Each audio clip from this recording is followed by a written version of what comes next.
Alright, so today was freaking awesome. We after the stream, I actually had to record. I had to play Overwatch. So this is the one time I actually could justify me playing Overwatch in the past week because of how much more I've been trying to do, being productive and stuff. I played Overwatch with Davey Dave and Cold Chaos. So I was just trying to get a clip because I only got a few clips sent in to me for the Overwatch top 5 plays. Actually, only Cold Chaos, Koyo Shikumi, and Davey Dave actually sent me clips this week. So it's a little unfortunate that the community decided they don't really want to send in clips, but I don't know if it's just too difficult and too inconvenient for the community to do so. Maybe I need to find a better, more convenient way for them to do so. Maybe, I don't know. We only had 4 good clips, so I got on Overwatch and hopped in and played some, and actually got a clip that's actually really funny. So what I did only amounted to number 5 for the night's plays, so they outperformed me this week for sure. I got the number 5 slot for the week. I don't think I did anything better than what they did for the week. Number 1 and 2 were actually really close between 1 and 2, so kind of secretly a little bit, but I'm letting you guys know in the vlog, I guess. I actually chose number 1 because it actually formatted better for how I wanted to end the video, whereas number 2 was like a faster clip. So number 1 was a clip that allowed me to talk more, to do a sign off for, so that's kind of the bigger deciding factor between the two, because they're both like really awesome plays, which honestly, to be fair, like every play that's in the top 5 is freaking sick, except for maybe mine, but mine was hilarious because freaking Overwatch's highlighting play of the game system, they were trying to adjust it so supports are highlighted more often, and tanks as well, because it's almost entirely defensive and assault heroes, since they're the ones getting all the kills. Because the old code for it, I'm assuming, because that's definitely how it seems, was it's just depending on whoever got the most fire points in the shortest period of time, was basically all it was. So if you get like a double kill, triple kill, stuff like that, they'll like go for you. So obviously supports and tanks aren't really going to get double kills, triple kills, and stuff like that, like other characters will. So I think Blizzard was trying to figure out a way of making it more likely that a support or tank character would be put in the highlights, or at least in the play of the game. But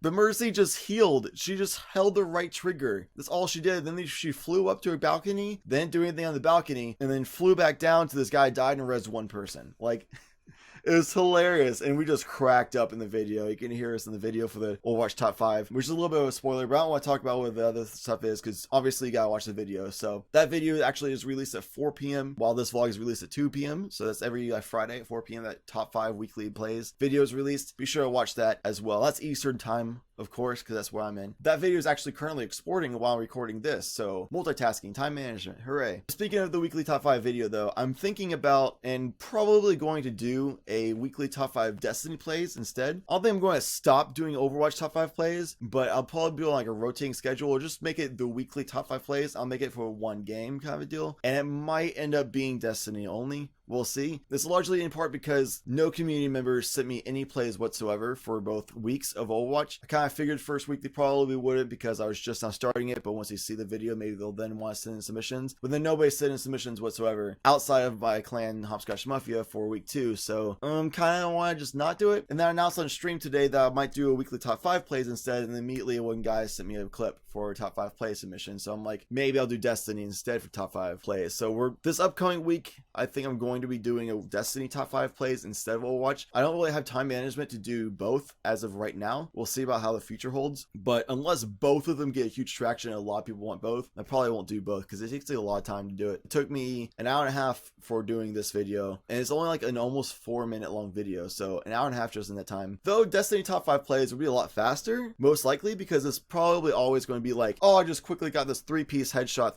3 kills with my sniper, or like I just ulted and killed like 5 dudes with my smash, or something like that. Like, it's not gonna be like Overwatch top 5 plays require a lot of explanation of what's happening, because a lot of things happen, whereas in Destiny it's like, boom, you just did this crazy thing, you know? So it's not really the same dealio. So we'll see how the Destiny top 5 plays takes time wise this upcoming week. I'm really excited to do that, and if it is insanely fast, then I can do probably both every single week, which would be really awesome. Let me know in the comments below if you'd like to see both, or if you'd like to see either the Destiny top 5 plays or instead the Overwatch top 5 plays. Let me know in the comments what you would prefer, because as back on what my last video was, your opinion definitely matters, and I would love to hear your opinion, because it definitely is a huge influence on what I do, is what the community, you, want to see and want to hear and stuff, because I guess there's audio too and not just visual.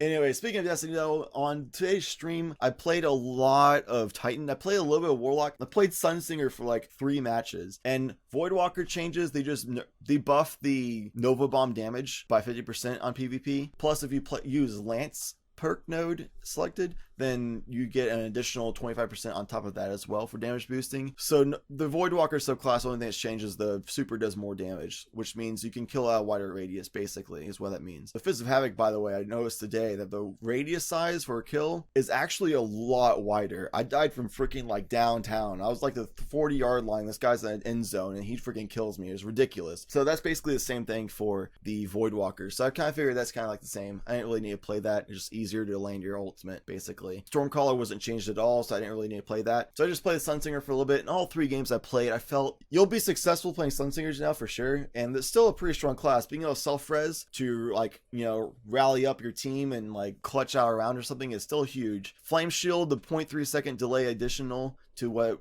the delay was previously, does not feel like it's there. It doesn't feel like there's any change at all. So you're pretty much set there. The only thing that really feels different is the Firebolt range and damage. The range is a lot shorter, but that's not that bad a deal. I still landed almost every single Firebolt I threw, so I was not really affected by that. What I was really affected by is how little the damage ticks are. So you do significantly less damage because the Viking Funeral ticks don't last as long, and the ticks that do damage only do 4 damage per tick instead of 7. So the ticks alone are like half the damage they were before, and then there's also 3 less ticks than that would be. So it's like significantly less damage. What I thought was just the Viking Funeral nerf, they actually like ghost nerfed all ignite ticking, so it always only does 4 damage per tick, including incendiary grenades, which also now think that incendiary grenades are not that great. So I actually rock swarm grenades for my gunslinger, and then for my sunbreaker I rock typically the fusion grenades, which I really don't like using fusion grenades. I just don't find much success at all with incendiary grenades, so I use infusion. Yes, I know, if you don't play Destiny, I'm talking about like in-depth Destiny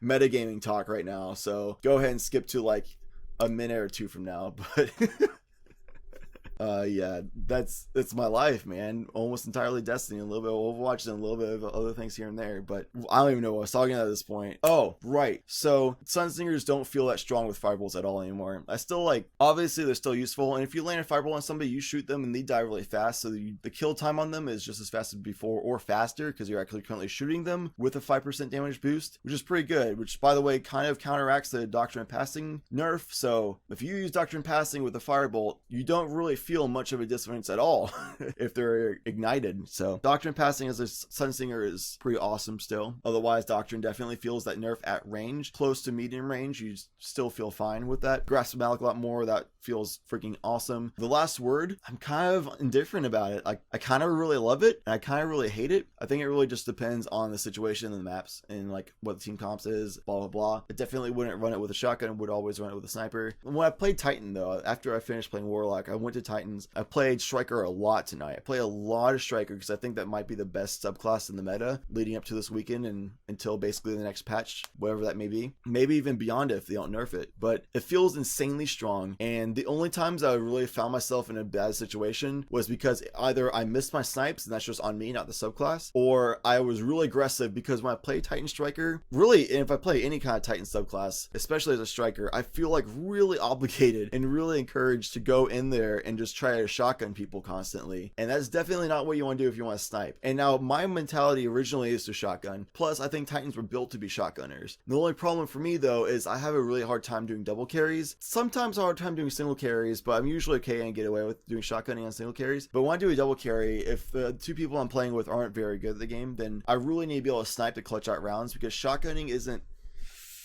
it's really hard to clutch out a 1v3 or even a 1v2 when you're shotgunning. It's really hard. You need to be able to lead the other team into like a narrow hallway or something and then pick them off with your sniper. You can't really like shotgun them that way, you know? It's really hard to do that, especially with the garrison nerfs now. You're a lot less mobile, so shotgunning up in their face with a garrison is not as easy as it used to be. So you have a lot less options as a 1v3 clutcher with a shotgun as a Titan. Shotgun in general, but especially with the garrison nerfs for the Titan. So I'm trying to figure out a way of playing Striker while also sniping. So I'm working on that. And then every time I failed tonight was basically because I went into shotgun range as if I was a shotgunner, and I was like, oh crap, wait, no, I'm a sniper, and then I'm dead. That, or I was trying to snipe and then I just miss a snipe, and then because I get an advantage on the guy, but I miss a snipe and then he follows up afterwards. And I would have gotten the kill, if not at the very least a trade, but I need to just work on that. I think I need to work on maneuverability as a Titan in general. I need to work on like spacing as a Titan. I need to work on just positioning as a Titan in general, you know, especially as a sniper. So I've been working on that today. I got a lot better at it. I was pulling off 2.0 KDs or better in pretty much every single game. So definitely improved. I have a lot more way to go for sure with the Titan moving forward. So this Trials weekend is going to be very interesting doing carries for that, because I have a little bit of like a identity crisis for which character and subclass I want to be for Trials carries. Before it was Sunsinger all the time because it was freaking strong, and that one did Night Stalker a lot because that was also insanely strong. But then I was like, man, I could probably go with Blade Dancer because it's a lot of fun. I really love it. And I still like people like Real Crafty do it. And my friend Vasess plays Blade Dancers a lot too for Trials runs. I'm like, I see how they're doing it. I could do that too. So I was playing it and I was actually successful. I was almost always leading the team and obviously doing carries with it successfully. But I was like just barely weaker feeling than the Night Stalker and Sunsingers because I thought those were the two best subclasses. But now those two subclasses are nerfed to where I can't just like plug and play, just jump in those subclasses and be successful anymore. Blade Dancer got nerfed as well, so I don't really want to play that because I already felt like it was a weaker subclass. I kind of want to play Gunslinger because it feels kind of strong, but also doesn't really have maneuverability options for the sake of the 1v3s like I talked about before. It's not really there all the way, so I kind of don't want to play that for Trials for the sake of double carries and kind of single carries. Kind of would be a little rough, so I don't know about that. I don't really want to play Sunsinger anymore because actually I don't want to play any of those Warlock subclasses because I don't enjoy playing Warlock at all. The only reason why I played Sunsinger beforehand was because it was insanely strong. So you know, that's so so I don't want to play any of the Warlock subclasses whatsoever. I don't enjoy the Warlock jump at all. If anything I'll play is maybe a Voidwalker, maybe, but even then I kind of don't want to. Titans, I enjoy their jump system, plus I really love Twilight Garrison, and I think Striker is the strongest subclass right now for Trials, which we'll find out as the meta plays out from Trials this weekend and the weekends to come. Nailed it. Totally didn't start with that, but I don't know. I don't really enjoy playing Sunbreaker a whole lot. I really love the super, but I hate the grenade options. Defender is kind of troll to me, and the suppression grenades are awesome, but I don't really enjoy playing it that much. It's kind of fun, but we'll see. So Striker, between Striker, Gunslinger, Defender, like the three classes I'm really back and forth about. I might play Blade Dancer still, but I think it's just so nerfed. Like, it's just not that good. I don't know. Well, I'll probably be dancing around subclasses constantly this weekend, and I probably will not be as effective as a carry guy this weekend as I usually am, especially because I'm going to be all over the places. I'm not going to be very practiced with any of the subclasses really, and I won't really know where the heart is. And you really play better when you have a focus with your heart. Like if you really want to do this thing, you'll play better with that thing because you really want it. You have character loyalty to it, you have confidence knowing that you're going to be stronger with it, and you play better, you perform better when you have that. But right now I don't really have that confidence in subclasses, so I have to really like find it, which I probably will over the weekend after playing a lot of Trials. I'm planning to do so. Speaking of Trials though, Friday's stream is going to start right at 1 p.m. Eastern, which I need to get to freaking bed because it's 5 a.m. but I have to do all these videos. And I still need to record my Let's Play for the next 2 days because I won't have time in the next 2 days. The reason why is because I'm going to be waking up and going straight into playing Trials on stream tomorrow. I got to end it early because I got to go to my cousin's 21st birthday party. And then on Saturday, I need to wake up early and do Trials again because Saturday night, I'm going to go hang out with a friend of mine who I haven't seen for a year and a half. And I think it'd be really important to go hang out with my friend I haven't seen in a year and a half. If I still want to call him my friend, I don't want to just blow him off for that much longer. So I'm going to go hang out with him for that night. And then Sunday, I'll be playing all day long. I plan on getting on earlier and playing all night long. And then Monday, I'll be playing all day long. So really long streams Sunday and Monday. Friday, Saturday, I got to wake up early and stream, but it's going to be shorter streams because of the two parties, unfortunately. But hopefully by Monday, I'll have some kind of idea of what character I want to main as a subclass going for Trials carries. But that's gonna be it for this vlog. I kind of went on a lot longer because I thought I was just going to recap what happened in the day, but I ended up going in depth about my identity crisis for what subclass I want to play in Destiny. So hopefully you enjoyed that. If you have any thoughts about what could be the strongest in the meta, your thoughts on if Striker might be the best subclass or whatever, leave that in the comments below, or hit me up on Twitch or on Twitter at Chadlantis TV. Twitch is Chadlantis, same as my YouTube. You guys are awesome. Thank you so much for listening to me rambling on about my identity crisis. Hopefully you got some insight on what subclasses feel like and what is strong or weak right now. And yeah, all I want to do is help you guys improve, help make your day. And until next time, citizens, thank you so much for watching.